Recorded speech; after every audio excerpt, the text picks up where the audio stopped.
Well, I love what Majority Leader John Thune said. It's clear as mud in terms of the sequencing, but the priorities are clear for President-elect Trump in order to get his agenda through. And we're going to talk about that right now with former Speaker of the House, Kevin McCarthy. You know how challenging it is with slim majorities to get anything done in Congress. What's your advice to President Trump? Does he go for this one big, beautiful bill, or does he lean on the Senate, who wants to see a two-track approach? I think one bill is the right answer, and this is why. You've got to understand for you. But is it big?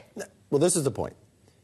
It's different, okay? This is the first time in modern history the majority in the Senate is larger than the House. So the Senate's going to have a different view. They've got 53, but they really have 54 by having the vice president. The House even has a smaller majority than it had in the last Congress. They lost seats while everybody else won. Plus, come January 20th, they're going to lose 2 more members for a time period. Those 2 Florida seats won't get filled till April 1st, and then the New York seat won't get filled till after that. So you can't take that many bites of the apple. And remember for your viewers why you're doing reconciliation. It's a special provision that allows you, if your party controls the Senate and the House, to pass in the Senate without 60 votes. But you can't write a perfect bill. So this is how the Democrats did Obamacare. It's how we did tax reform. You've got tax reform you have to get done by the end of the year. Otherwise, your taxes all go up. So the pressure is on you. If you make the bill too big and too beautiful, most in history, it collapses upon itself because it's too big. The reason why they're looking at 2 different bills, they need money now for the border. But I believe the border is a disaster. Declare it a disaster. Pull money from the disaster fund. You're going to be putting more in for Californians and let you do the border right now because tax will take a little longer.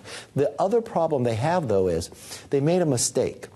They never finished the funding from last year, and this is a disadvantage for Trump. They hurt Trump by making him worry about last year's funding now, which is due in March. Was that a fault of Speaker Johnson? I don't know whose fault it is, but they should have got the job done, okay? And they should have done the debt ceiling already. So these are 2 provisions that the Democrats could use to an advantage and slow down your agenda.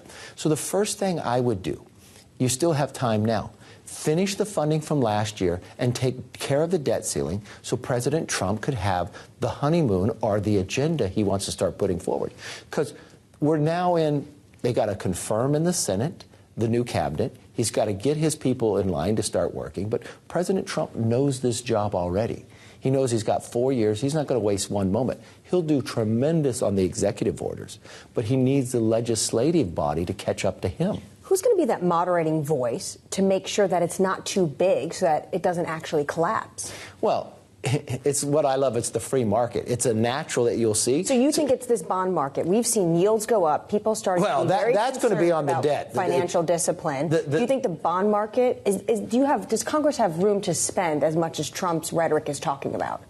Well, the problem is Trump's just now coming in. It's like I'm taking over a company. And remember what the debt ceiling is. You've got to give him leeway. So all it says is paying the debt that the last people had spent. But the debt ceiling doesn't solve all these problems. The market right now is pricing in his future plans and spending. Will that be the moderating force? You're not counting in Doge, okay? And what I look to Doge, I think this is good because it gives people the opportunity. But the way to handle this, and I tried to get Biden to go for this, in 1989, the Soviet Union collapsed. So we needed to reform our military, all designed to fight the Soviet Union. But what member was going to raise their hand and said, close my military base? Nobody, but you need to. So you created a commission, but this was the important part. You had teeth to it. If they got their work done, it got a vote in the House and the Senate with no amendments. And lo and behold, it passed.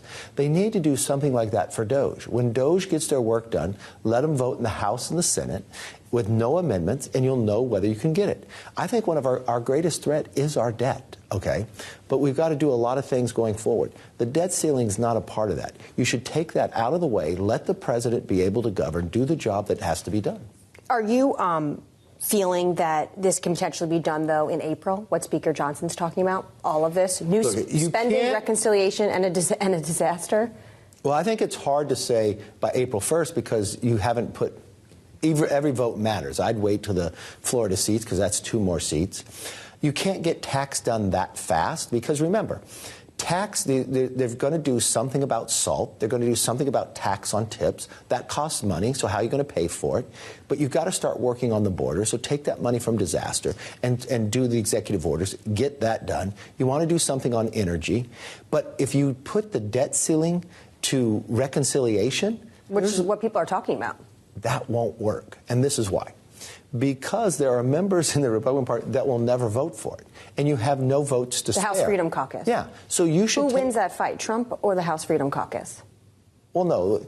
Trump will always win. House Freedom Caucus loses from that perspective because the House Freedom Caucus is then saying to the American public, your taxes are going to go up.